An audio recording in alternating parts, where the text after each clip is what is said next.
Hi everyone, what's up AB Squad? This is your boy Abbas. Welcome back to the channel. Welcome back to AB Reacts. Guys, I am super excited. I am also happy to be back reacting to amazing videos on this channel. So today we'll be checking out another interesting one, and this one has to do with Douglas Murray. And if you know you're ready to watch this video with me, do well to smash your like button, join the family, join AB Reacts by clicking on your subscribe button, of course on your notification bell, so you don't miss out whenever I upload a video. If you have recommendations, suggestion, guys, always do well to leave them right there in the comment section. All right, AB Squad, there's no time to waste. Let's check this out. Now, Douglas, we're coming to you from Charlie Kirk's beloved Phoenix, where he headquartered Turning Point USA, and where his funeral was held on Sunday. It was an incredible event on so many levels. How did you see the memorial, and what do you see as Charlie's lasting legacy? Well, I think it's really the beginning of that legacy. A number of the speakers at the memorial on Sunday in Phoenix made reference to the fact that, you know, the assassin who killed Charlie thought that he was going to silence him, and it's exactly the opposite. He's given Charlie's voice a wider range than it ever could have had in his lifetime. It's an extraordinary thing, and a demonstration that people who use violence to pursue political means should, among many other things, apart from the fact that it's evil, not do that, because the consequences may well be ones that they cannot foresee. I thought it was extremely moving. It was a remarkable demonstration of solidarity and support from tens of thousands of people, of course dominated by Charlie Kirk's widow, Erica, and her remarkable... Of course, it's still a very sad thing. Like, I would say it's still, you know, so sad that this actually happened to Charlie Kirk. Like, it's unbelievable. And of course, from what Douglas Murray actually said, is very, very true. You know, people who actually did this thought, you know, they will be able to silence his voice or silence, you know, us from hearing him. But of course, you can literally see that people are still turning up, people are still saying things about, like, his voice is still heard from people. Like, we can still hear people saying things about him. Like, it's so obvious that this actually happened to him at this point of time. Like, I mean, we all never expected it, and I will keep on saying that, you know, I just pray that, you know, the God Almighty will continue to keep his wife and his kids safe, because it's not easy to lose a father, a loved one, a brother. I mean, it is not easy. Like, it is not easy. So let's continue. Secretary of War Pete Hegseth, by Secretary of State Marco Rubio, and others. And I think that legacy is going to be one of the most powerful that Charlie Kirk has not just left behind, but started. Do you see that as important in fighting back for Western values and reaffirming those Judeo-Christian values? Well, you know, it's something I wrote about a lot in The Strange Death of Europe a decade ago, as you mentioned, which is that we are in a complicated place in the history of the West, because what we enjoy and our rights and our liberties and much more come from our Judeo-Christian roots. There's no doubt about that. And anyone who says otherwise is simply trying to retrofit a multicultural model onto our societies.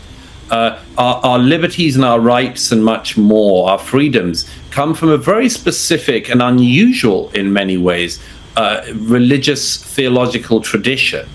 And the question, as the former Pope Benedict, then Cardinal Ratzinger, pointed out, was whether or not Western civilization can survive if it cuts itself off from the roots that gave it birth. That's a question which many people have mulled over in recent years, and in some ways it's been answered, which is no. Each time I look at this video, each time I remember, you know, all the things that Charlie Kirk used to say, I feel so bad for him that this actually happened to him.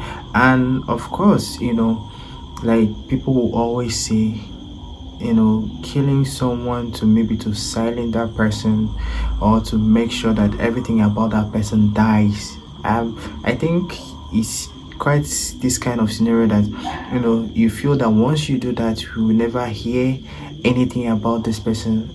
I think those people are wrong, because instead, that's where we'll even hear more of him. That's where his voice will be heard every single place, every single vicinity. Like, I mean, Charlie Kirk was a legend. He was a great person. He was a phenomenal person. Like, he was a man of his words. He was someone that people were looking up to in the society. He was someone that valued love, valued loyalty. Like, I mean, this guy was someone that never take a no for an answer.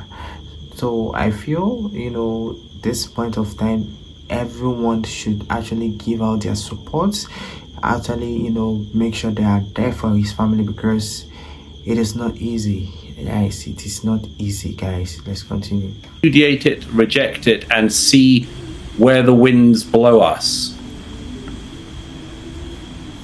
Beautifully said. Now, you wrote about the violence we are seeing in the US from elements of the left who you argue have a history of celebrating or excusing those guilty of these acts of political violence. And on that, we've also had President Trump designating Antifa as a terrorist organisation. I know you wrote about that also for the New York Post. Do you think Antifa deserve to be labelled terrorists? And please just expand on what you're talking about as far as elements of the left having a very permissive attitude to violence.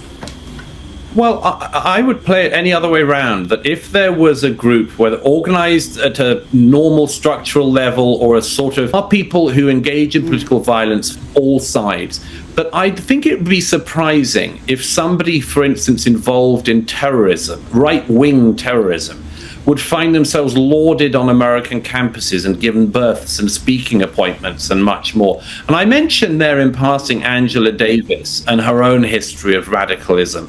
And she was just honoured by Cambridge University in England with an honorary degree. And this is somebody with a putrid record in activism, a disgusting record in activism, and no distinction in academic thought. But she gets honoured. Same things with people like Layla Khalid, the PFLP hijacker.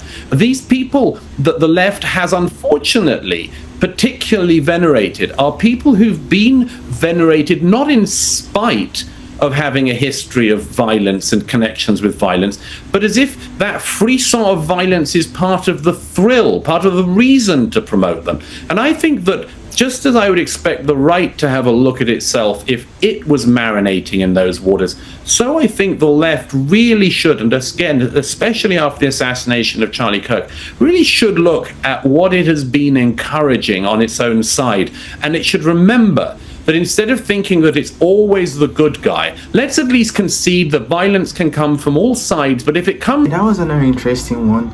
Of course, we always love to see more of Douglas Murray and Rita. And of course, these are two individuals that make us, know some stuff, get to see things that are happening, get to learn, get to hear, and get to discuss about things that is affecting the country, the economy, and the US as a whole.